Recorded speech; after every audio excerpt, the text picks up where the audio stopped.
Selamat pagi, senang sekali saya Rosmi Rahma kembali menjumpai Anda dalam program Redaksi 33. Kami akan menyajikan informasi penting untuk Anda dan berikut di antaranya. Tim Basarnas gabungan mencari 2 orang pemilik dan anak buah kapal di Sungai Mahakam. Keduanya melompat bersama 4 ABK lainnya. Setelah dipergoki aparat kepolisian, kapal kayu membawa batu bara limbah yang diduga ilegal. Kasus orang hilang tenggelam di Sungai Mahakam terjadi kembali. Kali ini menimpa AL dan MW. AL adalah pemilik kapal kayu yang biasa kerja mengumpulkan limbah batu bara dari atas ponton, sedangkan MW adalah anak buah kapal. Kejadiannya di sekitar perairan kawasan Jalan Bung Tomo, Kelurahan Masjid Samarinda seberang.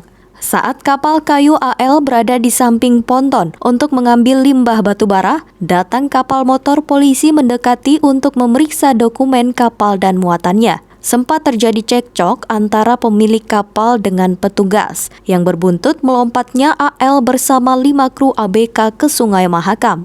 Atas aksi itu, 4 orang ABK ditemukan selamat, sedangkan AL dan MW tidak muncul lagi ke permukaan.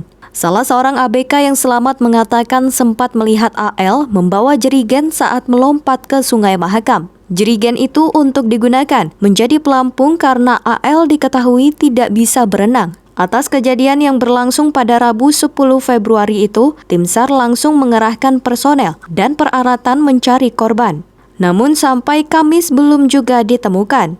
Baik, selamat sore, dapat kami laporkan tentang pelaksanaan operasi SAR. Ada kapal kayu 6 POB yang tenggelam di Sungai Mahakam. Tadi kami terima informasi pada pukul 15.55. Untuk kejadian sendiri itu pukul 14.15 dan pada pukul 16.15 tim rescue unit SAR Samarinda melakukan operasi SAR.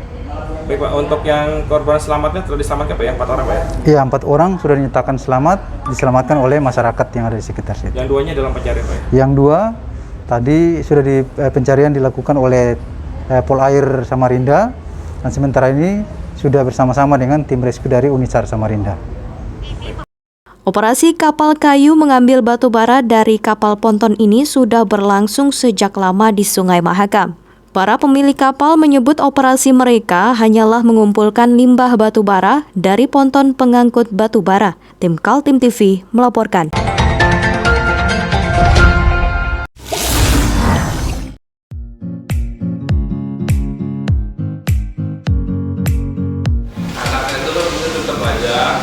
Cara mudah beriklan digital di Kaltim TV.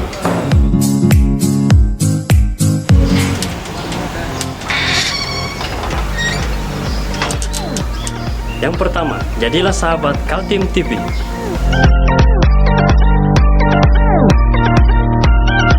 Dengan Rp1.000.000, para sahabat mendapat 20 kali tayang di slot berita kamu.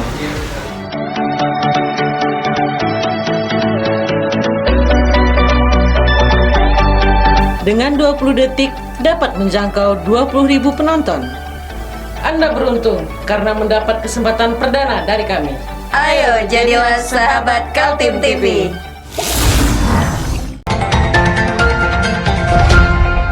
Tiga orang warga diamankan Polsek kawasan Pelabuhan Samarinda lantaran kedapatan menggunakan dokumen rapid test antigen palsu ketika akan melakukan perjalanan keluar kota. Ketiga orang tersangka itu adalah 2 calon penumpang dan 1 orang pembuatnya.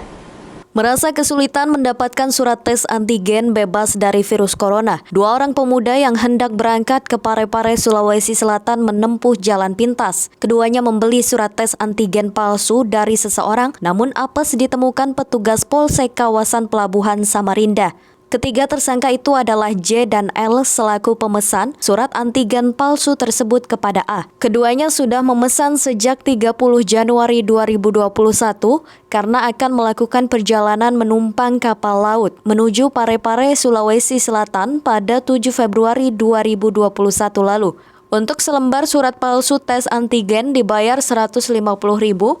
Waktu itu dipesan 3 surat, yaitu untuk tersangka J 2 surat dan tersangka L memesan 1 surat. Tanggal 7 Februari 2021 kami menemukan ada surat keterangan yang diduga palsu antigen itu beredar di wilayah Pelabuhan Samarinda, di mana calon penumpang hendak berangkat ke Parepare. Setelah saat dicek dengan validasi pihak KKP, kami duga itu adalah palsu. Dugaan kami kuat adalah palsu. Kemudian dengan atas temuan itu dari pihak KKP berkoordinasi dengan kami kepolisian untuk melakukan penyelidikan. Dari hasil penyelidikan kami berhasil mengamankan 3 orang pelaku atau tersangka, di mana tersangka pertama yaitu inisial L, kemudian tersangka 2 inisial J, dan tersangka ketiga adalah Abdani inisial A. Kasus pemalsuan oleh tersangka A ternyata sudah dilakukan sejak bulan Januari lalu. Sedikitnya sudah ada 9 surat antigen dicetak dan digunakan. Namun baru sekali ini terbongkar. Surat dokumen itu sekilas nampak terlihat asli, sehingga bisa saja petugas terkecoh saat memeriksa calon penumpang yang akan berangkat di pelabuhan. Kejadian ini atau sudah dilakukan dari bulan Januari. Kemungkinan sudah sekitar 9 kali dia melakukan pemalsuan surat rapid. 9 kali yang digunakan untuk pemalsuan surat rapid test ini, Pak? Alat yang digunakan adalah dari alat CPU, komputer lengkap, printer, kemudian HP dari masing-masing tersangka kita amankan. Itu saja yang digunakan. Dan 9 kali itu berarti sudah berapa orang yang tertipu dengan rapid test ini palsu ini? 9. Ya kemungkinan mungkin lebih dari masih kita data kan. Bulan Januari lalu, kasus pemalsuan surat dokumen perjalanan juga diungkap Polsek kawasan Pelabuhan Samarinda. Saat itu 3 orang diamankan lantaran melakukan kejahatan pemalsuan dokumen rapid test. Tim Kaltim TV, Hardin melaporkan.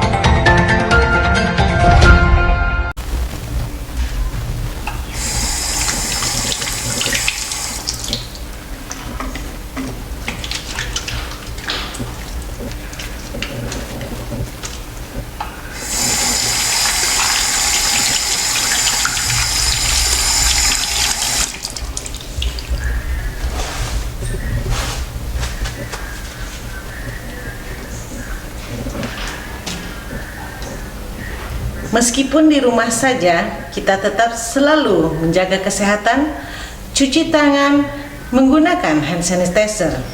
Ingat, mulailah dari diri sendiri.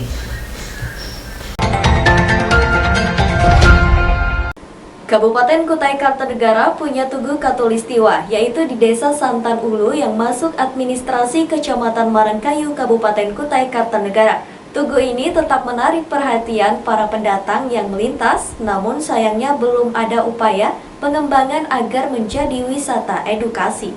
Didirikan tahun 1993, Tugu Katulistiwa yang juga dikenal dengan nama lain Ekuator Santan Ulu masih berdiri tegak di atas tanah seluas 3 hektar. Kawasan yang terletak di tepi jalan arteri Samarinda Bontang itu masih banyak dikunjungi, terutama warga pendatang yang ingin merasakan sensasi berada tepat di garis tengah bumi. Bangunan Tugu Katulistiwa didesain berbentuk segi 8 dengan menara setinggi 30 meter. Di puncak menara itu ada 2 cincin membentuk bola dunia yang tengahnya menjelaskan posisi tepat di garis bumi pada 0 derajat.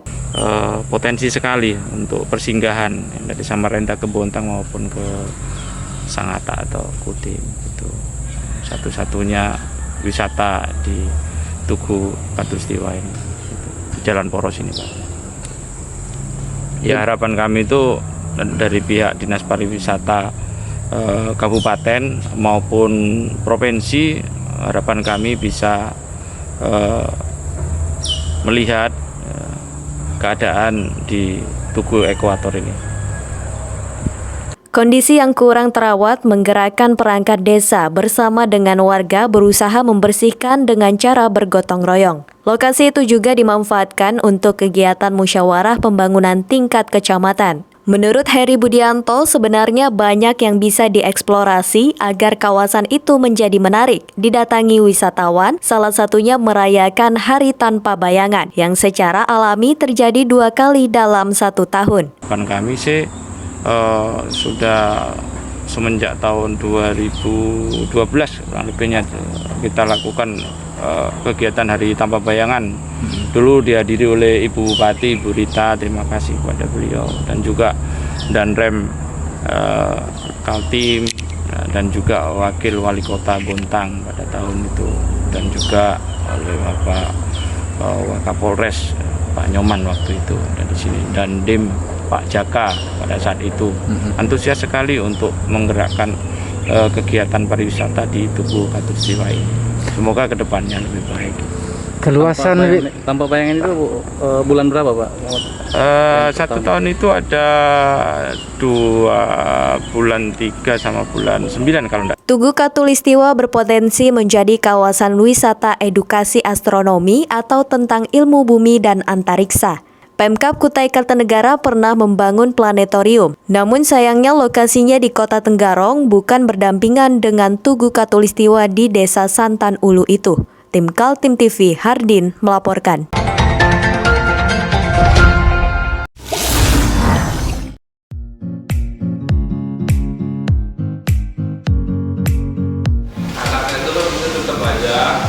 Cara mudah beriklan digital di Kaltim TV.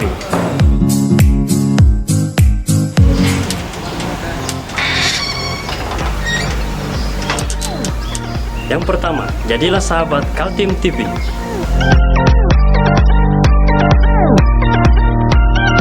Dengan Rp1.000.000, para sahabat mendapat 20 kali tayang di slot berita kamu.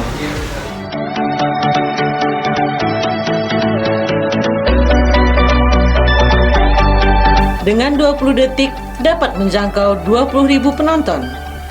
Anda beruntung karena mendapat kesempatan perdana dari kami. Ayo jadilah sahabat Kaltim TV.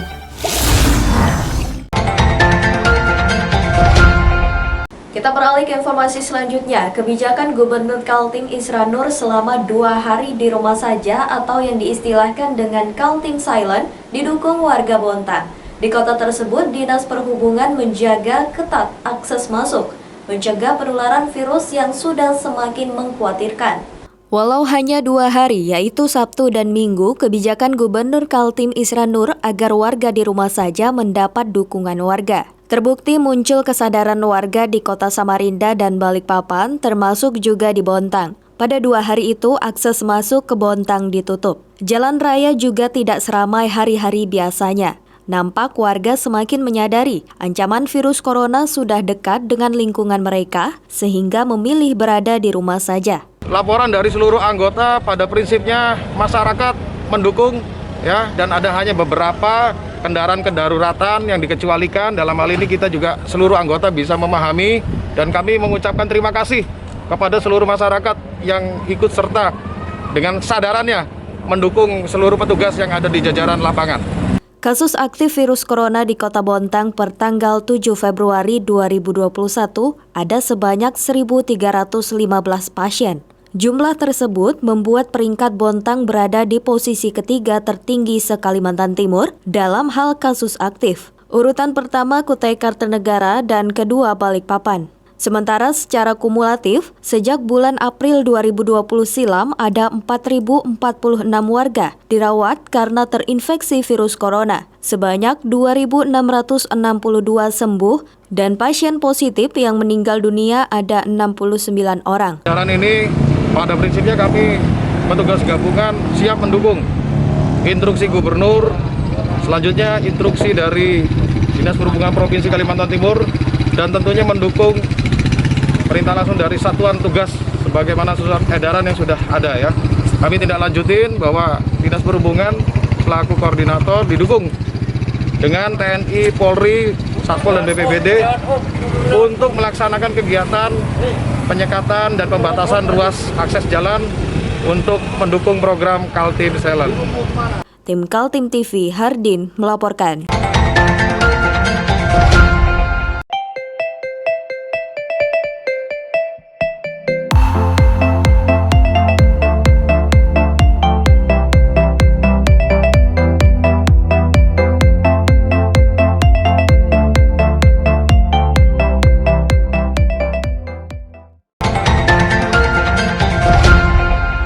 Desa Lojanan Ulu, Kabupaten Kutai Kartanegara dinyatakan zona merah pandemi COVID-19. Masyarakat dan perangkat desa bergerak memutus penyebaran virus dengan melakukan penyemprotan disinfektan dan mematuhi imbauan pemerintah untuk tetap berada di rumah saja. Sejak April 2020 lalu, Desa Lojanan Ulu, Kabupaten Kutai Kartanegara sudah gencar melakukan pencegahan agar virus corona tidak sampai menimpa warga mereka. Namun fakta berbicara lain, karena akses yang terbuka, akhirnya virus tidak mampu terbendung menulari warga di sana. Catatan Kepala Desa Lojanan Ulu Supario, ada 4 kasus aktif di daerah mereka, sehingga warga berusaha keras memutusnya. Kabupaten Kutai Kartanegara sendiri sudah termasuk zona merah yang mengalami peningkatan penyebaran virus corona tertinggi di Kaltim. Itu sebabnya Bupati Edi Damansyah mengajak warganya untuk peduli dan menyatakan perang terhadap virus yang berasal dari kota Wuhan, Tiongkok itu. Pekan lalu, perangkat Desa Lojanan Ulu dan warganya mengadakan apel di Kecamatan Lojanan. Tujuannya adalah bergerak bersama, melakukan penyemprotan disinfektan di pemukiman, pasar, dan fasilitas umum. Dulu memang sudah saya sering sampaikan, Lojanan Ulu adalah mulai 25 April tahun 2020 sampai sekarang. Topik yang melanda di desa ini masih ada 4 warga yang sedang dirawat. Artinya Lojanan Ulu sendiri mulai dari April 25 April 22 itu zona merah sampai sekarang. Intinya masyarakat alhamdulillah ya semakin segitu banyaknya yang terkonfirmasi sampai dengan sekarang tinggal 4, alhamdulillah mudah-mudahan masyarakat Desa Lojanan Ulu paham tentang semuanya itu. Apel kesiapsiagaan perangkat desa perang terhadap virus corona didukung oleh unsur Koramil dan Polri, termasuk warga Lojanan Ulu yang sudah mulai merasa jenuh karena selama 1 tahun virus tidak juga hilang dari sekitar mereka. Tadi sudah disampaikan oleh Pak Dan Ramil sebagai pimpinan apel dalam rangka penyemprotan disinfektan dalam rangka menindaklanjuti edaran Bupati tentang pencegahan penularan COVID-19 di desa masing-masing. Sehingga kita tindak lanjuti hari ini, saya 3 pilar merencanakan hari ini untuk penyemprotan di tempat-tempat yang istilahnya urgent, termasuk ada masjid, gereja, sekolahan-sekolahan di sekitarnya, yang intinya fasilitas umum lah. Kita melaksanakan ini didukung oleh banyak relawan dari RT sendiri, kepala dusun, Babin Kantimas, Babinsa yang selalu koordinasi dengan kami. Dilakukan ini Pak? Kegiatan pagi ini Muspika, terutama Kecamatan Lojanan, menindaklanjuti arahan penekanan dari Gubernur yang dijabarkan oleh Pak Bupati. Kemudian kita sebagai unsur bawahnya atau mendukung kegiatan pemerintah dari TNI Polri, yaitu melaksanakan penyemprotan pada sasaran-sasaran yang sudah kita tentukan, yaitu seperti fasilitas umum, seperti masjid, mungkin nanti pasar, gereja, itu Bapak.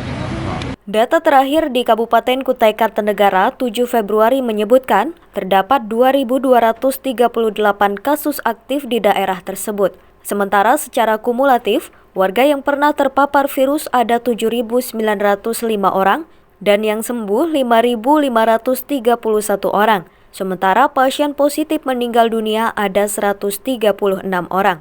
Tim Kaltim TV, Hardin melaporkan.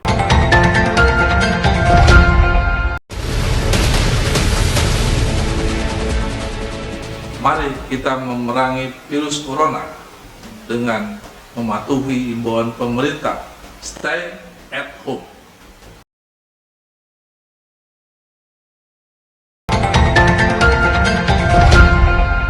Demikian redaksi 33 edisi kali ini. Informasi lainnya dapat Anda simak melalui situs website kami www.kaltim.tv, channel YouTube dan fanpage Facebook Kaltim TV. Jangan lupa untuk selalu patuhi protokol kesehatan. Saya Rosmi Rahma bersama kerabat kerja yang bertugas pamit undur diri. Selamat pagi, selamat beraktivitas dan sampai jumpa.